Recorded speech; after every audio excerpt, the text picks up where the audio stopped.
Kembali lagi di Ngopi Kertas, ngobrolin pilihan komik berkualitas. Kembali lagi ke segmen Kutang, kupas tuntas komik Jepang. Nah, hari ini gue bawa Kung Fu Boy. Ini sebelum nggak perlu dijelaskan lagi ya, tapi komik legend ya. Komik legend lah dari kita kecil kali ya. Zaman gua SMP. Ya, di zaman SMP, betul. Lu zaman SD lu. Tua banget gue. Iya, jadi tapi gue pengen bahas bahwa istilahnya evolusi artwork dari Takeshi Maekawa dari pertama sampai mungkin ya gue bisa bilang yang terakhir lah gitu ya. Jadi gimana tuh Maekawa kita lihat perubahan baik dari line art sampai storytelling dan cerita secara keseluruhan gitu. Nah, ini menurut gue menarik nih karena gue baru baca ulang lagi semua Nin. Nah, ini ini kan premium ya. Bedanya apa sama yang original dulu? Yang kita baca dulu. Ya kalau premium tuh dia beberapa buku jadi satu di-compile gitu loh. Kan sekarang lagi nge-hits kayak gitu. Nge-hits gitu ya. Iya, ada kayak beberapa judul yang aslinya misalnya 3 judul, di-compile jadi satu, dikasih nama premium. Betul. Gitu ya. Kalau nggak tahu terbitannya mana sih? Gramedia, LX Premium. Kalau ada Acacia Lalu komplit. Acacia nerbitin Kung Fu juga nggak kan? Enggak, dia kan kayak kemarin City Hunter tuh sama Tinju Bintang Utara kan complete edition. Ya, jadi kayak gitu-gitu lah. Iya. Nah, ini juga kalau di si X Media nggak cuma Kung Fu Boy, ada yang lain lah gitu ya.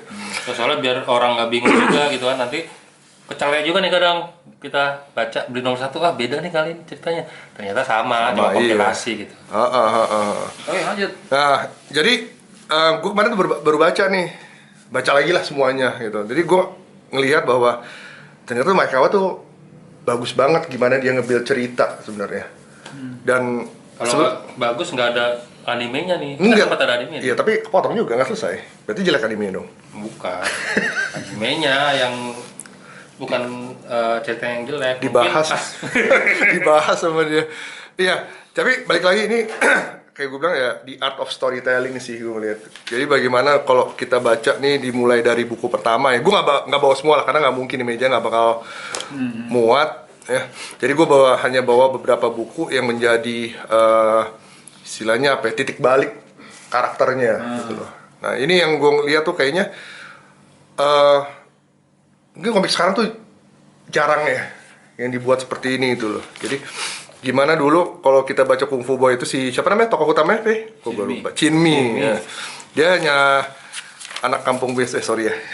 Lihat dulu dong. Sombong ya. Coret-coretan apa? Iya, buat anak gua. Kotor banget. Okay. Buku dicoret-coret. Nah, ini kisah si Chinmi anak desa ya, anak kampung ya. Iya, anak kampung gitu yang tinggal sama kakaknya.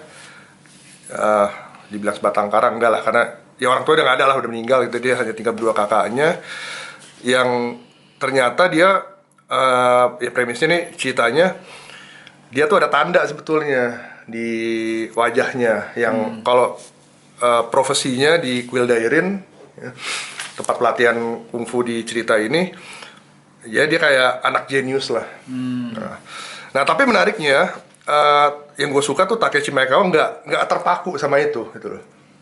Kalau komik-komik sekarang, yaudah kalau dia digadang-gadang itu pasti nanti jadi apa gitu kan. Tapi bukan itu intinya gitu loh. Ya oke lah dia menjadi jenius gitu ya, tapi ceritanya tuh tidak terbawa. Ya ini nanti yang gue suka tuh ada beberapa istilahnya key factor lah gitu ya, yang menjadi kekhasan cerita Kung Fu Boy dan karakternya. Tapi Maekawa tuh nggak pernah terbawa emosi atau suasana bahwa yang akhirnya tuh cerita tuh menjadi repetisi gitu loh. Dan terlalu istilah kalau klise gitu ya. Ya klise lah atau dragging. Dia jauh dari situ ya. Enggak jauh banget itu yang menurut gua. Kalau gua sih jujur gua belum pernah, gua dari dulu dia terbit gua nggak pernah ngikutin. Nggak pernah ngikutin ya. Iya. Dulu juga nggak familiar gua sama. Dan yang gue suka tuh dia Kung Fu Boy ini dibagi menjadi beberapa story arc gitu apa istilahnya? Iya, story arc bisa dibilang gitu ya, tapi apa istilahnya gue juga bingung ya. Fase lah ya. Kalau kita hidup tuh ada fasenya kan. Jadi waktu dimana dia menjadi anak-anak, iya terus jadi student ya. Nah di sini apa namanya, di mana dia masih belajar kungfu gitu, terus akhirnya dia berkelana gitu loh. Ya di sini, terus dia ada sesi di mana dia kembali setelah dia berkelana menyelamatkan Quill Daerin. Tuh ada cerita di mana Quill Daerin itu nanti dijarah lah gitu. Terus dia diangkat menjadi guru muda gitu. Abis itu nanti ada story di mana dia menjadi secret agent. Jadi gimana Takeshi Makayawa tuh menceritakan karakter itu seperti ya udah kisah hidup seorang aja tapi lengkap gitu loh. Nah itu yang menurut gua menarik banget. Mungkin berbeda kalau misalkan kita baca komik superhero sekali ya. Ya udah kan, apalagi sekarang di zaman modern ini ya. Ya udahlah, yang pasti lo lebih tahu daripada gua lah nih. Lo baca komik superhero dan kebanyakan biasanya kan digoreng ya atau di recycle ya. Ya sinetron lah, dipanjang-panjangin. Iya, dipanjang-panjangin gitu.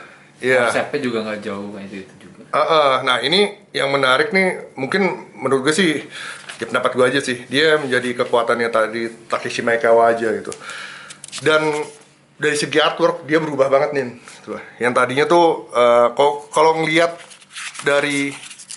kalau ikutin gitu ya, mulai dari setting, terus bagaimana desain apa namanya, kostumnya gitu. Itu kita ngerti tuh kalau nonton film silat zaman dulu ya, mungkin tahun 80-an kalau nonton film silat series gitu, itu kental banget di sini gitu loh. Sangat amat kental. Penggambaran musuh-musuhnya gitu. Ini tipikal klasik martial art movies lah kalau ikutin. Film-film Hong Kong zaman dulu ya. Iya, kayak film-film Hong Kong zaman dulu, kayak lo nonton apa Jackie Chan lah kayak. Cuman Jackie Chan udah modern. Atau kayak bener Jackie Chan zaman dulu Drunken Master ya. Drunken Master.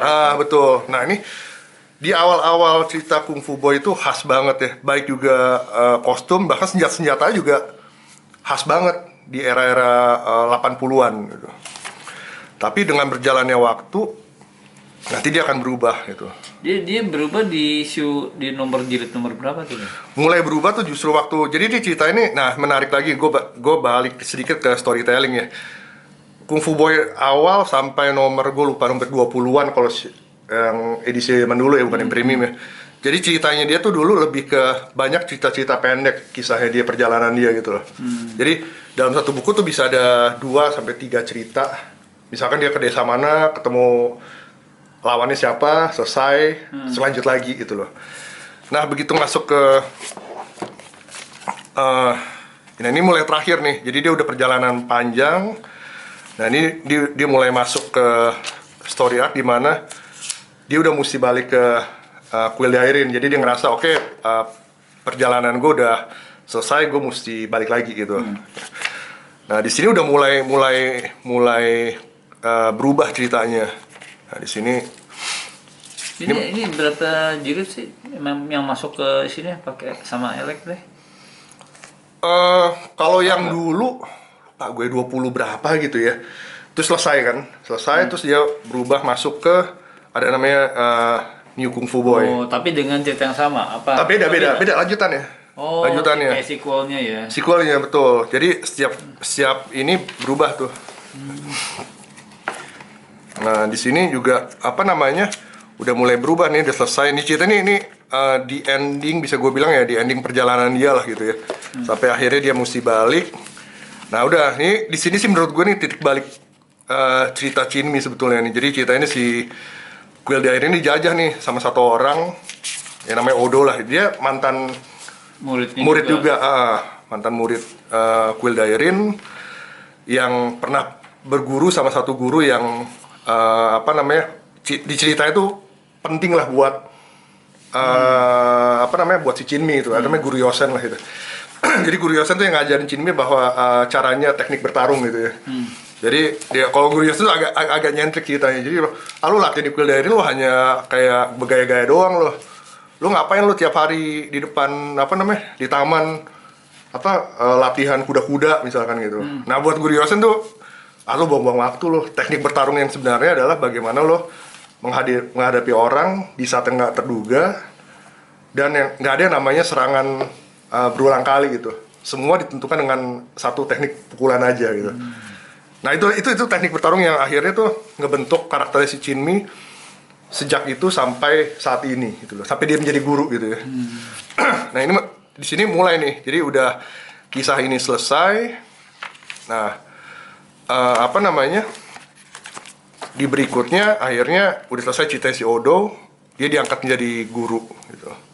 Nah ini satu apa istilahnya, satu fase dalam kehidupan karakter itu yang berganti. Yang tadi kita ngelihat hanya Jinmi itu anak kecil yang lucu gitu ya, belajar kungfu. Kadang-kadang di cerita itu lebih banyak konyolnya gitu. Nah di sini Ceritanya udah mulai dia kayak digambarkan dewasa gitu. iya, dan dia punya apa namanya, tanggung jawab lebih lah. Desain karakternya juga kayaknya udah berubah ya si Nah Jinmi-nya. ini yang gue mau kasih lihat ke lo. Jadi yang tadi kan kekanak-kanakan banget ya di nomor 1. Nah terutama nanti di story arc yang ini nih. Ini story arc ini sebetulnya Jinmi tuh udah menjadi guru dan pernah diundang ke kota apa namanya, ibu kota gitu ya. Disuruh sama kaisar ikut pertandingan bela diri. Nah, tapi di situ karakternya dia masih setengah gitu ya, menjelang apa namanya, beranjak dewasa lah gitu. Nah, kok ngelihat penggambarannya sih nggak terlalu berbeda, tapi di sini menurut gua dia udah jauh lebih dewasa ya.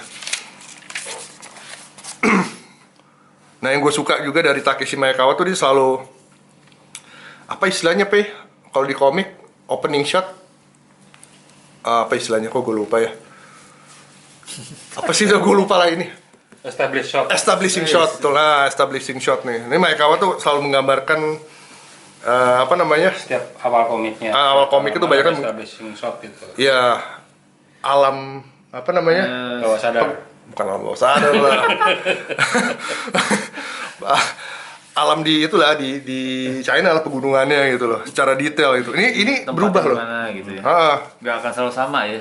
sama, dan secara detail tuh berubah banget gitu loh dibandingkan apa namanya di awal cerita itu. Berubah dari awal. Nah di sini juga Jinmi juga mungkin kelihatannya udah berbeda gitu loh ininya, apa namanya, secara Desain karakternya. posturnya udah Karena berubah. memang sebenarnya kalau di komik-komik manga itu pasti begitu sih dari awal, kayak misalnya Dragon Ball gitu kan, kalau kita perhatiin Iya iya. dari nomor 1 sampai dia let's say misalnya Cell Saga itu kan gambarnya udah berubah banget tuh kan. Kayaknya kalau manga Kayak itu sih Toriyama, pasti lebih, sih. lebih jelas apa fase di penggambaran di dewasa. Jadi beda sama tipikal superhero Amerika ya. Itu aja dari dulu kan. Paling cuman menyesuaikan tren zamannya aja, kayak kemarin Ultimate Spider-Man kan beda kan. Dibikin lebih muda, cuman berubah. Kalau ini kan kayak beneran memang dari perjalanan hidupnya gitu. Jadi kayak growing Otentik up-nya. banget, Iya, ya. jadi kayak kehidupan orang aja gitu. Enggak dia kan enggak apa namanya istilahnya? Enggak cuman nggak mengeksploitasi satu cerita itu aja. Jadi beneran ada fasenya. Ada fasenya. Kayaknya, ya. Nah di sini juga di chapter yang ini gitu ya, Maekawa tuh juga berubah banget stylenya gitu loh. Baik dalam cerita itu penggambaran Berubah karakter lebih bagus apa? bagus banget gitu loh. Bahkan dia permainan panelnya beda banget komen dulu. Yang gue paling suka nih Ini jeleknya ini. apa ya? Potong ya. Iya kepotong Tapi deh. mungkin ya kalau kita perlu ingat juga kalau mangaka itu kan sebenarnya mereka nggak kerja sendiri kan. Iya betul. Ada asistennya. Ada asistennya banyak. Itu juga berpengaruh Pengaruh, sebenarnya ke kalau misalnya tadi kita lihat lihat garisnya berubah atau dia lebih detail ininya backgroundnya. Nah itu mungkin ada faktor Asistennya, Bisa. betul. Karena kalau awal-awal Mungkin biasanya dia sendiri ya. dia sendiri karena Iya. biasanya dia masuk ke shonen kan. Iya betul. Which is shonen itu sebenarnya untuk Menyaring ya? menyaring mana nih yang bisa dijadiin satu buku sendiri. Betul. Nah, ketika lu masuk ke shonen, sebenarnya lu belum mampu buat bayar iya. asisten kan biasa gitu Iya, kan kalau iya. manga gitu. Jadi ya lu kerjain sendiri. Iya. Makanya ketika nanti kita lihat One Piece juga gitu kan. Kita lihat One Piece juga coba dari awal nomor 1 sampai yang nomor sekarang ini pasti Beda. jauh banget. Wah, gambarnya, iya, lebih benar-benar. detail yang sekarang. Bisa gitu. jadi gitu. Iya benar, bisa jadi betul. Dan yang gue lihat juga banyak gestur-gestur yang sebelumnya tuh nggak ada kayak gini ya. Ini kan bagaimana menggambarkan lo lagi bawa apa namanya tas besar, terus tiba-tiba ada monyetnya itu. Ini sebenarnya Komikal banget ya, komedi. komikal ya. tapi apa istilahnya? Ya nggak mudah juga gitu loh, karena kalau gue ngeliat tuh apa namanya, cerita Chinmi ini ya, dia realis banget tuh ceritanya gitu loh. Walaupun emang banyak fiktifnya lah gitu ya, banyak yang nggak masuk di akal, tapi hal-hal yang sangat bisa ya kan keseharian lah ya, kegiatan keseharian itu, gestur-gestur seperti ini tuh nggak gampang gitu loh, digambarkan gimana menjadi menarik gitu loh. Nah yang gue suka tuh terutama di story arc ini, kalau menurut gue sih dari semua sampai saat ini gitu ya, story arc yang ini nih gimana Chinmi tuh di sini ceritanya dia mesti ke satu wilayah di Cina dan dia mesti nyelamatin wilayah itu dari penjajahan gitu loh. Ada jadi kayaknya direbut lah, satu kerajaan kecil direbut gitu loh. Nah di sini apa namanya yang gue suka tuh, nah kayak gini kan establishing shot lagi nih ini nih yang sebelumnya jarang ada nih sebenarnya di cita-cita awal Chinmi tuh kayaknya nggak begitu banyak lah gitu. Tapi dengan cerita yang sama kan? Beda lah sama yang ini beda. Oh, beda. Beda. Itu Nih Kung Fu Boy. New Kung Fu Boy. Ini setelah dia jadi guru nih, udah jadi guru. Oke. Iya. Nah, kayak di sini banyak banget dia menggunakan apa namanya halaman seperti ini nih. Ya karena balik lagi udah pasti punya asisten. Punya asisten lah ya. Gue yakin itu asistennya yang gambar, jadi bukan si Takeshi Maekawa. Mungkin dia ngarahin doang lah ya. Iya pastilah. Pasti loh, yakin Ya banget. pasti dong. Kan dia yang direct, sebenarnya dia berfungsi sebagai art director juga kalau udah kayak gitu. Nah, berarti yang hebatnya dia bisa mencari orang yang tepat ya. Iya pasti Gimana? disortir tuh Disortir kan banget kayak ya.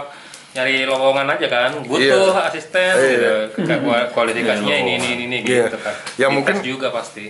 Iya, yang mungkin dari segi artwork juga nggak berubah banget ya dari Iya, cerita sama itu. kayak ini Bre, kayak Doraemon, ya kan? Doraemon Oh iya. ketika udah nggak ada nih penciptanya, tapi komiknya masih ada tuh. Pasti kan dicari stylenya yang sama, ini yang apa, supaya masih konsisten gitu. Tapi kalau diperhatiin ya, manga seperti itu ya, dia cari orang yang benar-benar Kayak mirip Dragon Ball banget kemarin tuh yang kita bahas, Yamcha kan. betul. Itu kan sebenarnya beda orang kan, artis, tapi emang stylenya harus sama nih, biar nggak jomplang gitu. Biar Tapi masih ada ciri tapi dia khas. kejam juga berarti ya.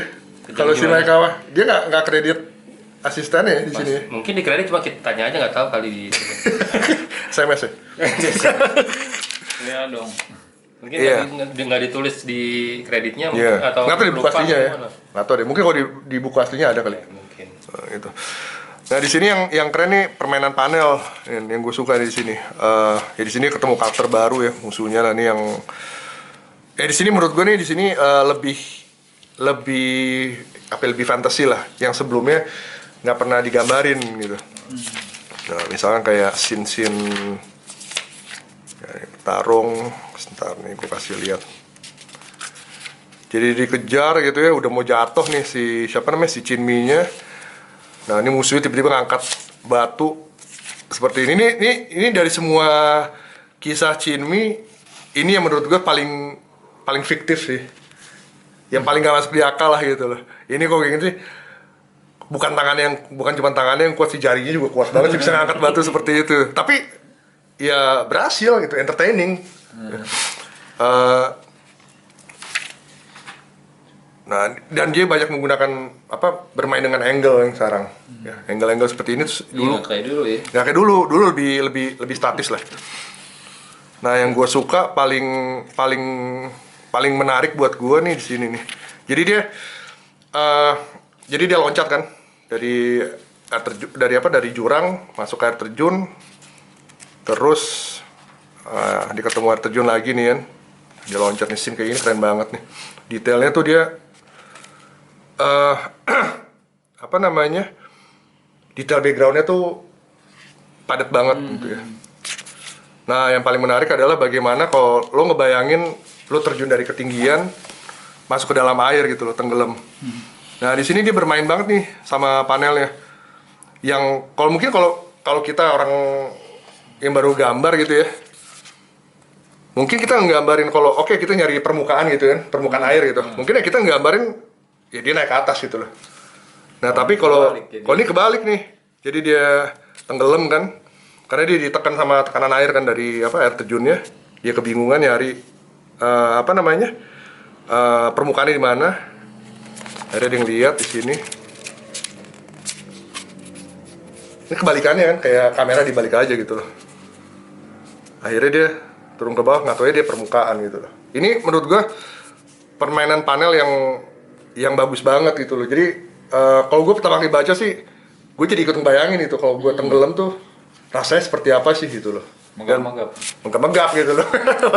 Tapi bagaimana mencari permukaan itu nih, Maekawa nih bermain panel di sini menurut gua iya kuat banget gitu loh. Iya gitu. Nah inilah apa namanya? Ini kisah dia yang menurut gua story arc yang paling kuat sih ya. Gue nggak bilang yang sekarang jelek enggak gitu ya. Tapi karena belum selesai aja. Jadi kalau lo rekomen itu, gue mulai dari mana, Bre? Dari pertama aja. Dari pertama sih lo mesti baca gitu loh. Kalau lo emang lo suka, ya maksudnya ya kita baca komik kan baca gitu ya. Ya kalau Kung Fu Boy sih menurut gue dari awal pun juga bagus itu. Bahkan lo begitu lo udah selesai baca sampai yang sekarang gitu ya. Walaupun belum selesai ceritanya, tapi lo mau baca ulang juga tetap bagus. Ya, jadi ada beberapa ciri khas ya setiap dari apa namanya setiap story arc-nya dia gitu loh. Terutama dari waktu dia kecil masih belajar, terus dia jadi guru itu ada cerita juga. Terus dia jadi apa namanya terutama menjadi secret agent di sini kisahnya jadi dia mendapat kepercayaan si Kaisar tuh. Jadi waktu dia ikut turnamen di ibu kota, dia akhirnya nyelamatin itu, menggagalkan rencana pembunuhan Kaisar. Nah, akhirnya dia dipercaya sama negara. Bahkan dia jadi Chin itu dapat penghargaan lah di bidang bela diri kayak Nobel Prize lah kayak gitu.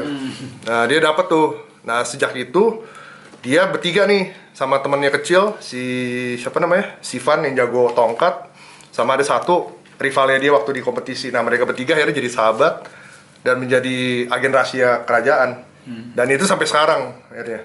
Tapi bukan berarti dia tinggal di ibu kota, enggak gitu. Tetap mereka bisa, tapi setiap kali ada misi khusus dia ditunjuk. Dan yang paling menarik adalah dari keseluruhan. Nah ini tipikal nih, terutama kalau gue ngeliat misalnya kayak lo baca manhwa gak sih? Enggak ya? Enggak ya? Lo baca apa? Enggak juga ya? Ya kalau misalkan gue cerita dikit, misalkan baca Tiger Wong gitu ya, itu kan komik silat lah gitu ya. Nah Tiger Wong tuh punya jurus andalan gitu loh. Itu jurus rahasia. Tapi di Tony Wong, jurus rahasia itu selalu direpetisi gitu, diulang-ulang gitu. Nah Chin Mi tuh punya satu jurus namanya Kung Fu Permuk Tulang lah gitu. Tapi yang menarik ya setelah dia pertama kali menguasai Kung Fu Permuk Tulang, dia jarang banget pakai itu gitu. Nah itu bisa dibilang jadi jurus andalannya Quill Daerin lah gitu. Jarang dipakai. Paling sering waktu dia pakai adalah waktu dia ikut kompetisi sama story arc yang ini ya. Oke, mungkin sekian dulu ya. Jadi hari ini gue cuma pengen bahas bahwa cerita aja. Iya, perubahan dari si ini Takeshi Maekawa, terutama dalam story line dan line artnya dia gitu loh. Oke, jadi kalau misalkan disuruh rekomendasiin, gue rekomendasiin sih baca ini. Ya udah gue pinjam ntar ya. Boleh. Jangan nomor satu ya. Oke, mungkin sekian dulu untuk episode apa tadi namanya? Kutang hari ini ya. Tolong untuk teman-teman ditunggu komen-komennya. Jangan lupa untuk subscribe, di like videonya juga. Ya. Nyalain tombol notifikasi. Jangan ketinggalan video-video dari Ngopi Kertas berikutnya. Dah.